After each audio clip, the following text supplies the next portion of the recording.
Welcome to the fastest daf in town. Today we're in Masechtas Nedarim daf Lamed Daled. We are going to begin on Lamed Gimel Mud Beis by the two dots. So the Mishnah said, Machser lo es avidaso, that even though a person made a neder, nonetheless you could return the lost object. Now on this the question is, who is the one that made the neder? Was it the person who is returning the object? Or is it the one who is receiving the object that was lost? So on this, we have a machlokas. Pligi bar Rav Ami Rav Asi. So there's a machlokas actually. Chad Eimer lo shanu, the only time you can return a lost object is ella b'shenichse machzer asurin al bal aveda. That you have the person who is returning the lost object, and let's say I'm returning this lost object to you. So if, let's say, and this is not mine, it's yours, so I am allowed to return it to you. Now, even though there was a neder made, because the whole neder is only that my things are usher to you, al bal aveda. Now, this pen I'm returning to you. It's not mine, it's yours. And therefore I'm allowed to do that because the chim mahaderle made him the nafshika mahaderle. All I'm doing is returning an object that belongs to you.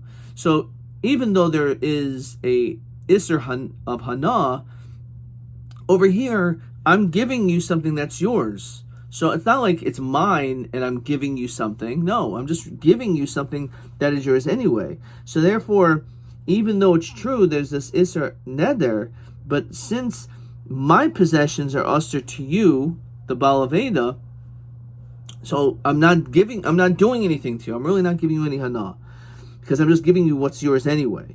But let's say the other way around. You have a case where the neder is that the person who this pen belongs to is not allowed to do any hana to me. He can't give me any hana. So what hana is he giving me? He's not paying me. So what exactly am I getting back by giving him this pen? So Asurin al Machzer, so lo. In that situation, lo kamahadule, I can't give this back to him. Maybe someone else has to do it. If there's, let's say, me and a friend that sees this pen, so I can't pick it up and give it to him. Why? What hana is he giving me? I'm just giving him his pen because the mahadule proved the Rav Yosef, as we spoke about yesterday, that when it comes to Pruta the Rav Yosef, as Rashi says, ha'isik b'mitzvah patim in a mitzvah, that as you're doing one mitzvah, you don't have to do another mitzvah. And therefore, if let's say there's an ani that needs money, needs a pruta, so since I'm in the process of giving this pen, I'm engaged in a mitzvah, so I no longer have a chiyuv to do the mitzvah of tzedakah, of giving a pruta. So therefore, this guy is actually giving me hana, because since I'm doing this mitzvah of giving this pen to you, I am benefiting, because now I do not have to spend any money by giving this pruta to this ani. So therefore, according to this man de'omer, then the din is that I'm not allowed to return it, because I'm getting hana. So according to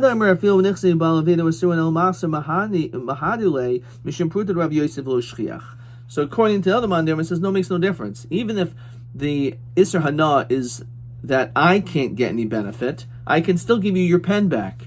There's this potential Pruta Rav Yosef. It's not shchiach. It means that while I'm in this process of giving him this pen, so it happens to be pumped at that moment and ani comes by. So that's not something which we have to we have to assume potentially could happen. And therefore we're not concerned, therefore you should give back the Aveda. Okay. So that is the basic starting point, even though we did this in yesterday's daf, but we need this to build on today's daf as we continue to Lamed Daled Amud Aleph. Tanan. So we learned in the Mishnah, Makam Shenaitlin Aleha Sachar, that let's say we're dealing with a situation where there's reward. You pay for getting your object returned to you. So this person, if I return this guy's pen, so he's going to give me a nickel, right, for my time and for, again, or maybe not just for my time, for this action. So in that situation, Tipo Hanola Hektish. So the din is that the money should be given over to Hektish. So now, Bishlam Amandir Merafilu, Bishan Nixi Balaveda Surinal Machser, that we said that even in a situation where the Nixi Balaveda, again, this person, it's his pen, is usher on me. So again, we said it's usher. Why? Because of the Pruta Rav Yosef. So Nami Mahader. So in this situation, we're not concerned of that. So Shchiach, that Nami Mahader, you could return it. So that's why in that situation, when I do return this pen, and he will pay me a nickel, Tipul Hana Hektish. So that Hana should go to Hektish, because otherwise I'm getting Hana. So I'm not concerned of Pruta Rav Yosef, but nonetheless, if this guy actually is gives me schar for this, pays me, so then in that situation, I'm not allowed to get Hana from him. He's giving me money. So therefore, the Tipul Hana is given to Hektish. Elmad Yomer Kishenixi Balaveda Surin. Al Makser Loy Mahader, according to the Mandirma that says that no, he doesn't give it back. In a situation where the Nixi Balaveda is ushered on Al Makser, that I'm not allowed to get Hana, that this is the case, that I'm not allowed to give it back because I'm getting Hana because of Pruta Rav Yosef, so my Tipul Hana Hektish. The whole thing doesn't even make sense. He can't even return it. So why would we need to even wonder what to do with the schar? Right? According to the Siman Omer, because the Pruta Rav Yosef that we're concerned of, he says, no, don't give it back. So you don't have to give it back. So then what do you mean, Tipul Hana Hektish? You don't have to do, you're not getting any money because you're not giving him anything. So your answer is, Achada Katani. It's going on one. What does that mean? So let's look in the Ran. The Ran says over here, Koloimer, Reisha de Machser Beidasai. The Reisha of our Mishnah, which says a situation where you do return it, Bein Menechsi Machser Asurin al Balaveda. Bein Menechsi Balaveda Asurin al Machser. It doesn't make a difference who is the one who is now to get Hana. Me, the one who's returned the object, I can't get Hana from you, or you, the one who's getting the object, that I can't get Hana from you, or you can't get Hana from me, the other way around. So in that situation, so again, then it go Tipul Hana Hektish. So that's in a situation where there was no sechar. However, when there is sechar, Tipul Hana Hektish Achada. It has to be that we're only talking about in one circumstance. In a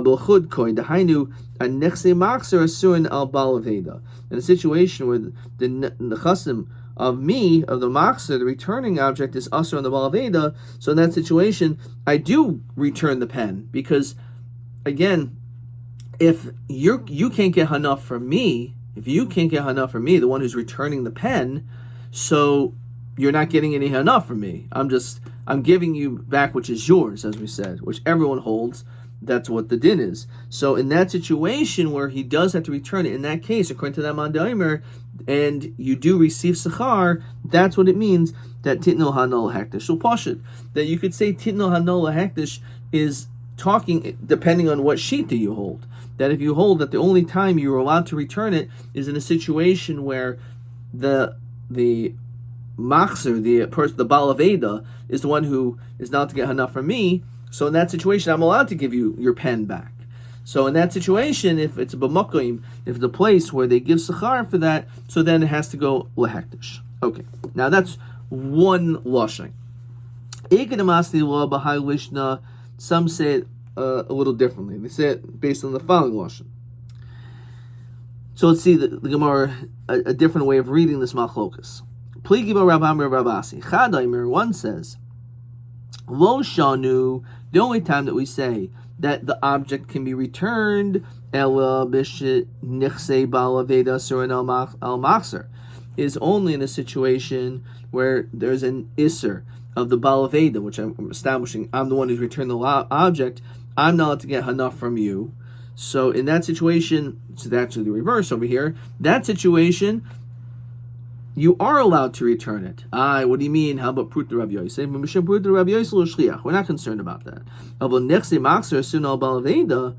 interestingly enough, the other way around, if let's say the Nechse Machzer, this person who this pen belongs to, is usher, I can't grab any hana from him.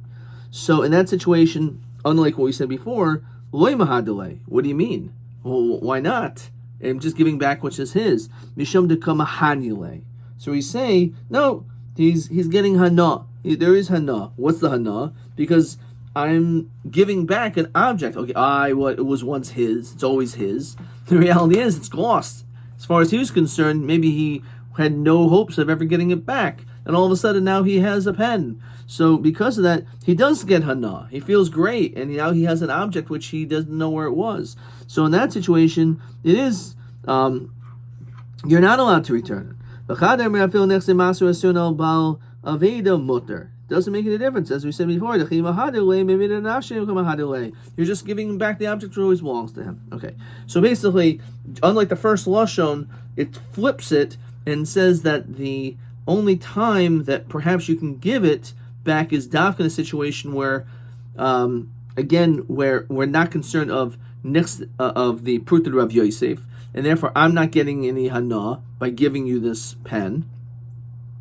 However, the other way around is a machlokus whether or not there's a din that me giving you this pen, is that considered to be hana, and therefore you're not. If it's a situation where I'm not allowed to give you hana, so I'm usher to give you hana, so therefore that's the problem.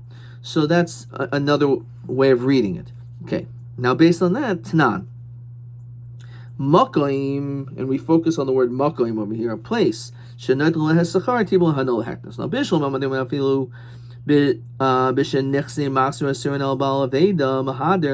all circumstances that you always give it back. It doesn't matter if, again, it's the balaveda, that it's asur hana the other way around. That's how we can answer the word makoim. In a place. What does it mean, makoim? It means in a makoim where there's sachar. That's what it means. That's the language of makoim in this context. So that makes sense, that language. Kasha.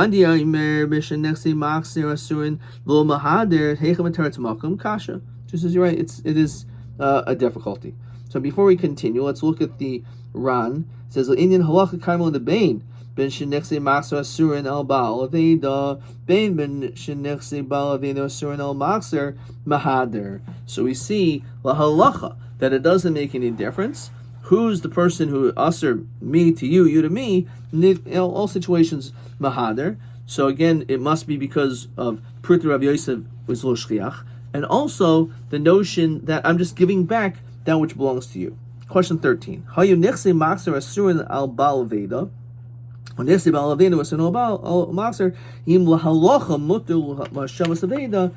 just answers cleanly. In all situations, it is mutter to return. Okay. Fine. Okay, let's continue with Lamed Aleph Beis.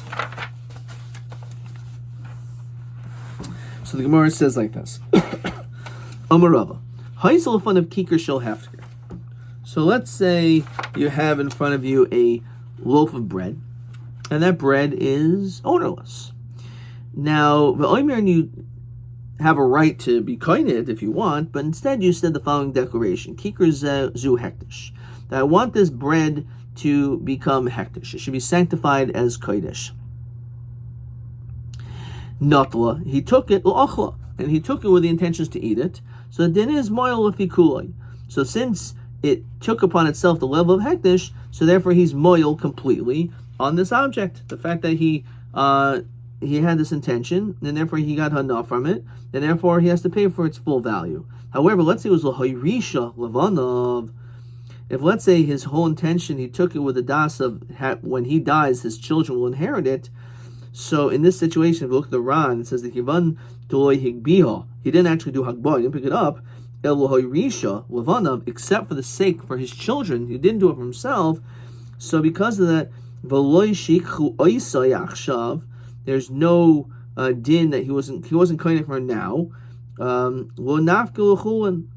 therefore it doesn't leave chulin at this moment because he was only picking it up for his children later on after he dies. So because it's back in the Gemara,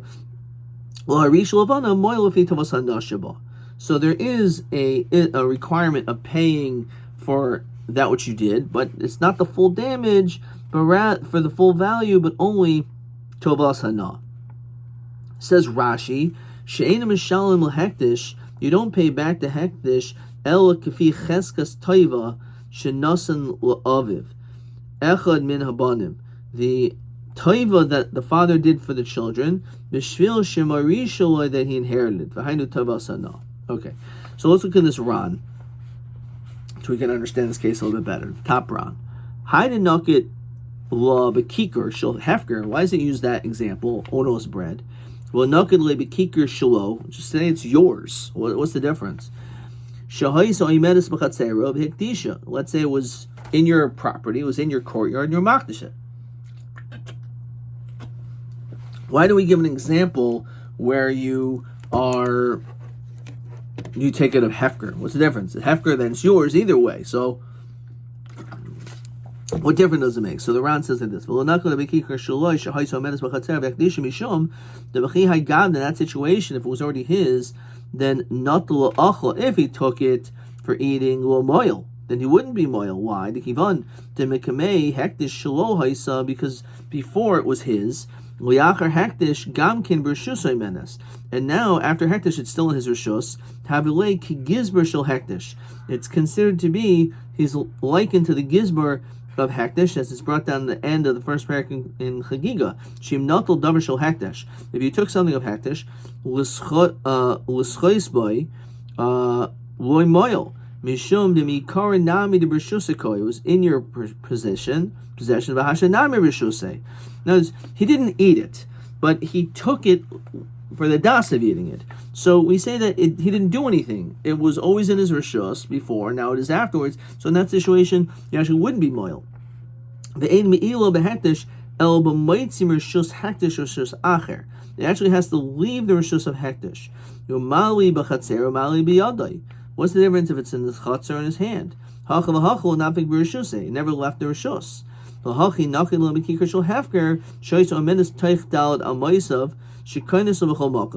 so he was kinda in all places. Once he says it's hektish, says the Ran chayil, so then it works. And he's makdish it. Fine. Okay, so that's the basic gist of what was going on over here. So let's look at question 14. Of kikar shel hefker. Which is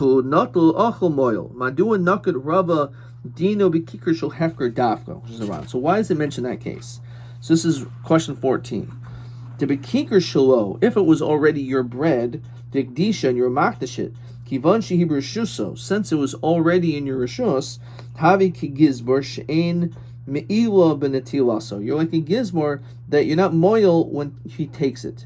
Mash'ein kain b'shel hefker, if it's ownerless, kivan she'ein b'rishuso, since it's not in your rishus, miyad b'metilata. Once you take it, motzia midi hektish moil.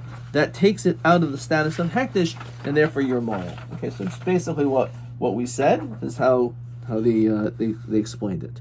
Fine. Okay, so let's continue. Ba'minei Rav Chia. So the Gemara says, he asks a question. Ba'minei Rav Chia baravin merava. Kikari alecha. What if I say my bread is on you? In other words, my bread is usher to you. And then v'nastal b'matana. And then afterwards, the person, for whatever reason, then gives it as a gift to this person. So ma'u, what is the din? Now, what exactly is being said? Now, kikari amar los. He said, my bread. So ki isibur shusei hu da'aser. So he was saying the statement when it was in his rishus, but now he's saying it's not mine. Or maybe he's saying it's to you. And basically he's saying that it is always forbidden. So Amalei Pshita, it's simple. That even though it was given as a gift, it remains aser. Ella, but let's say instead you say kikari alecha. Instead, when you say kikari alecha, this bread is upon you, lafuki mai. So what does that come to exclude? Lavli afuki, it's come to exclude the gonva mine mignav. That if it was stolen, in a situation it was stolen. Normally lo lafuki the azmine Allah. So let's look at the bottom round over here. Also, lo mishum the mignava mine. Let's say it becomes stolen. Titzar le, it's aser. The leika the masaka daitahach. Elavada elahachi aser. Why is it aser? Kadesh lo yatzir lo shiyitn lo. Kivan shekain al karchach afil acher matana aser le. So he says no. Amrle lafuki the azmila. Kalemer olame malach the yoyev le b'matav. You give it as a gift. Shari le. It's now mutter. So when you said alecha, it's lafuki, it's come to exclude the azmene. That if, let's say, you invited him as a guest, azmene Allah, titzerle, then it's aser. Devahi shaita nami kikaruhi. Because when you invited him over, it's still mine. It's still considered to be my food. Okay, we'll stop there. Again, tomorrow's daf is going to be somewhat of a continuation of that. Okay, so let's see a couple of questions. TA 9. Haisa kikar shel hefker lefanav. You have a kikar of bread in front of you. Remember, kikar is a hektish, and you say that this bread is hektish. So, v'yakach natlan, you took it. Madino Indian me'ila. So this may be a clean question. Yeah. Not lo achla moil lefi kula. So it's just a very straight, simple question. That was TA 9. Okay. And finally, question TB 10. Okay, so let's see what this question is. Mahai Svar Saran. What is the Svar of the Ran? Lahatir Lamachser Aveda Lakabel Skar, to return an object even though you're getting paid for returning it. You're getting for batalto for, let's say, your time. Afal pishu muder hana mibal ha'aveda. Even though you made a hana from the bal aveda. Why would the Ran say that you're still allowed to return it, even though you're getting paid for it? So this is what I wrote, and then let's see what they wrote. The bal aveda. So this person who, again, he's getting this pen back. If he pays you, you give the money to hektish. And mitzvos are not to get hana. So you're not getting hana. And you are giving back that which is his. And we are not chayish of pruta de Rav Yosef. I'm not sure if that's the right answer. I was just trying to throw a bunch of stuff just to try to get maybe some points. So let's see what he writes over here. Kivan sheschar batalto kvar hayamotzi biyadai. So shul beloi hashava enzu hana. Midi havi bezvina the rami alape. It's comparable to, again, a business transaction which is hard to sell something. Shemota limdor liknais kivan demashchach mine toive, because you're actually doing something good. Adkan.